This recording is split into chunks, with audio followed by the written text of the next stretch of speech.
So I've just run the furnace up to what I had hoped to be a 1200 degree PID calibration run.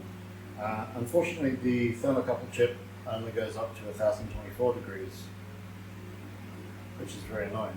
I have got another one to put in that goes up to 1500, I think. But that aside, I had my multimeter thermocouple probe down inside the chamber to correlate the temperature reading that the sensor was giving me versus what my multimeter gives me. This is calibrated and stuff. And then I realized, well, I remembered that last time I did this, the glass sheath on the multimeter probe melted into a glass tube, which made it somewhat less flexible. So I don't know if that has happened this time, so let's find out. So right now we're down around 200 degrees. What have we got in here? Oh yeah. So that's what it should look like. And this is what it now looks like. And I can hear it going bing, bing, bing, bing, bing. Yeah. I don't know if you can see it all sort of springing off there, but beans. Oh well, today I got a box of thermocouples, a bag of 5 cheap ones. But they've got the 2 blade connector style rather than the banana plug style, so they won't connect to my multimeter. They'll still work.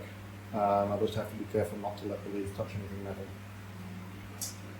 So I'm going to wait for this to completely cool down, open it up, swap the thermocouple chip out with another one, and then I should be able to run up to 300. The slope was really sort of tapering off.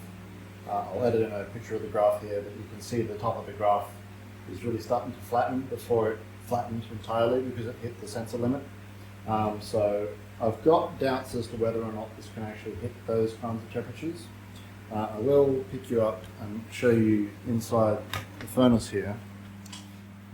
So you can see there's some cracks in it and a big gap at the back. I'll chuck in a picture of a thermal camera image here, but yeah, the inside could use a bit of tidying up. So maybe I'll grab some refractory cement and try to fill up some of those cracks. But if it's not apparent in the thermal camera photo, this section on the back appeared a lot hotter, and I don't know if that's just because this is a non-reflective surface. Like the thermal camera isn't so good at looking at the heat emitted from reflective surfaces because the reflection and the emission interfere with each other in a weird way.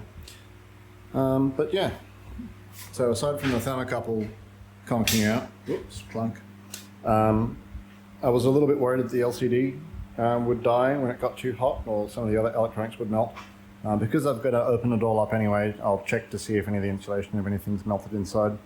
I do have some spurious button push activations. I've got a 10K pull-up on that input, but somehow still, even with like a 100 millisecond filter on that, debounce filter, it's still generating about 1 activation every half an hour, which is not great.